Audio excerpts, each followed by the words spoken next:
लेकिन तुम्हारी सैलरी आ गई है। अच्छा मैम साहब, लाइए दे दीजिए, हमको वैसे बहुत ज़रूरत है। तुम्हें पता है ना तुम्हें कितनी सैलरी मिलती है?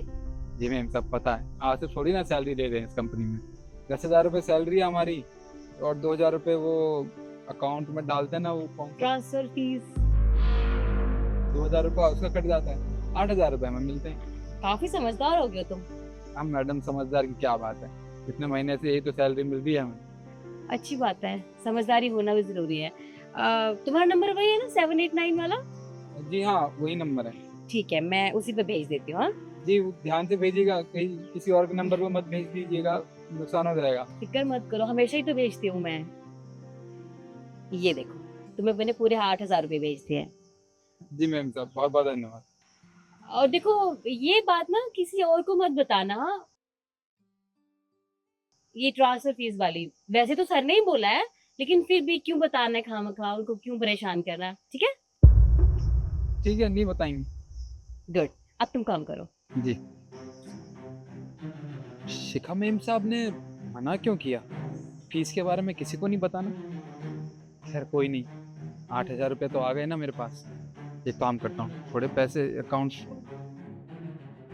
अरे भाई क्या बड़बड़ा रहे हो अकेले अकेले? अभी शिखा मैम साहब ने पैसे दिए ना, तो सोच रहे थे कि गांव में कितना पैसा भेजना है और अपने पास कितना रखना है। क्या कह रही थी शिखा तेरे से? कुछ नहीं साहब, वो सैलरी दी थी ना हमारी, तो 2,000 रुपये फीस का वो उन सब ट्रांसफर फीस का कट जाता है ना, तो उस बारे में बता रही थी और कह रही थी इस बारे में साहब को या किसी को मत बताएं। इसका मतलब शिखा 2,000 रुपए तेरी ट्रांजेक्शन फीस के काट लेती है? जी साहब। एक बात बता, तेरी सैलरी कितनी है? 10,000 रुपये साहब। 10,000 रुपए, ठीक है।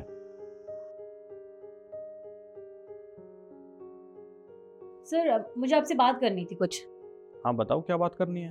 सर, आपने अभी सैलरी डिपॉजिट करी है हमारे फोन में, बट सर सैलरी मेरी 50,000 रुपये है, और शायद आपसे ना गलती से 10,000 रुपये कम चले गए। आपने 40,000 रुपये भेजे हैं, तो आप 10,000 रुपये भेज दीजिए सर। अरे हाँ शिखा, मैं तुम्हें बताना भूल गया। दरअसल वो ट्रांजेक्शन फीस कटी है 10,000 रुपए। Transaction fees? हाँ। सर लेकिन आज से पहले तो कभी ऐसी कोई फीस नहीं कटी है, और अगर ऐसा कुछ था भी तो आपको पहले इन्फॉर्म करना चाहिए था ना, एक बार बताना चाहिए था ये फीस काटने से पहले। दरअसल क्या है शिखा, इस बारे में मुझे भी नहीं पता था। ये तो मैंने सिर्फ तुमसे सीखा है। जिस तरह तुम उस सिक्योरिटी गार्ड के 2,000 रुपये काटती हो ट्रांजैक्शन फीस के लिए, उसी तरह आज मैंने तुम्हारे पैसे काट लिए 10,000 रुपये ट्रांजैक्शन फीस के नाम पे। सर, आपको किसने बता दिया कि मैं गार्ड की ट्रांजैक्शन फीस काटती हूँ? ऐसा कुछ भी नहीं है।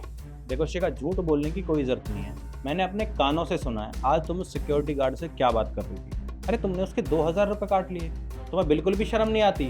अरे तुम्हारी अच्छी खासी नौकरी है, किस चीज़ की कमी है?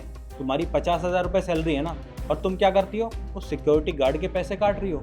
अरे वो दिन भर मेहनत करता है, धूप में खड़ा रहता है, चौकीदारी करता है, उसे तब जाकर 15,000 रुपये मिलते हैं। तुम क्या करती हो?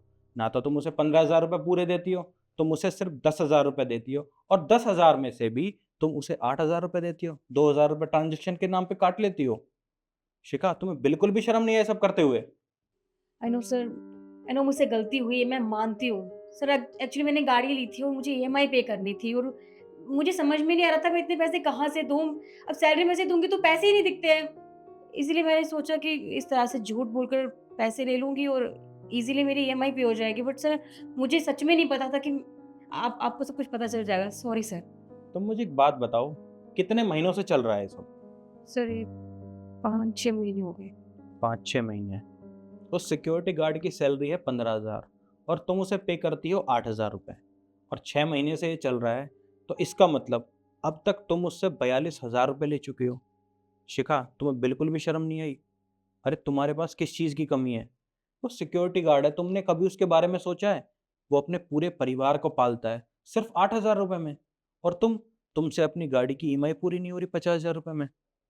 सॉरी सर, आगे से कभी ऐसा नहीं होगा। I am so sorry sir.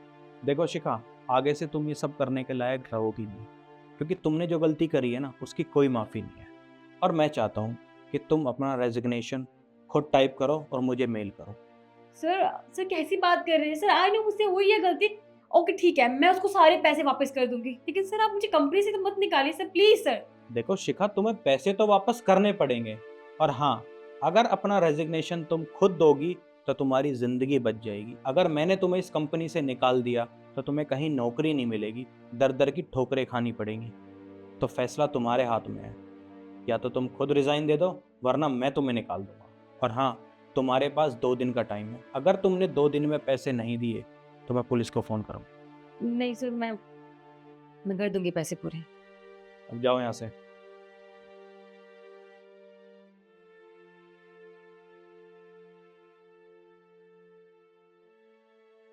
Hello, security guard को अंदर भेजना।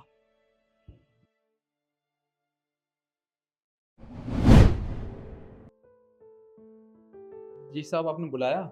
हाँ निखिल, मैंने तुम्हें बुलाया।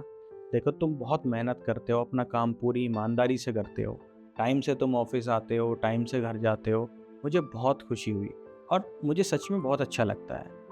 मैं चाहता हूँ कि आज से तुम्हारी सैलरी 10,000 से सीधा 15,000। क्या सर, 10,000 रुपया से सीधा 15,000 रुपया? हाँ, 10,000 से सीधा 15,000 रुपये। और हाँ, जो तुम्हारे 2,000 रुपये ट्रांजेक्शन फीस के कटते थे वो भी नहीं कटेंगे। क्या 2,000 रुपये नहीं कटेंगे? पर वो शिखा मैम साहब थी, वो तो बोलती थी कि जब अकाउंट में पैसा आता है तो 2,000 रुपये काटते हैं। देखो, शिखा मैम को कोई कन्फ्यूज़न थी, ट्रांजैक्शन का कोई पैसा नहीं कटता है। आज के बाद अगर तुमसे कोई ये कहे कि ट्रांजैक्शन फीस कटेगी या कोई भी ऐसा चार्ज लगेगा तो उसको मना कर दे, क्योंकि ऐसा कोई भी चार्ज नहीं लगता है, ठीक है? और मैं तुम्हें इंसेंटिव भी दूंगा, पूरे 42,000। क्या साहब, 42,000 रुपये? हाँ साहब, इन पैसों से तो मैं अपने लिए एक सेकंड हैंड बाइक खरीद लूँगा। वो क्या है ना, बहुत दूर से साइकिल से चल के आना पड़ता है, इसलिए बाइक रहेगी तो जल्दी काम पे आया भी करूँगा। तुमने बिल्कुल सही कहा। तुम अपने लिए एक अच्छी सी बाइक देख लेना, और हाँ, ऐसे ही मेहनत से और ईमानदारी से काम करते रहना, ठीक है? जी साहब, बहुत बहुत धन्यवाद। ठीक है, अब तुम जाओ और अपना काम करो।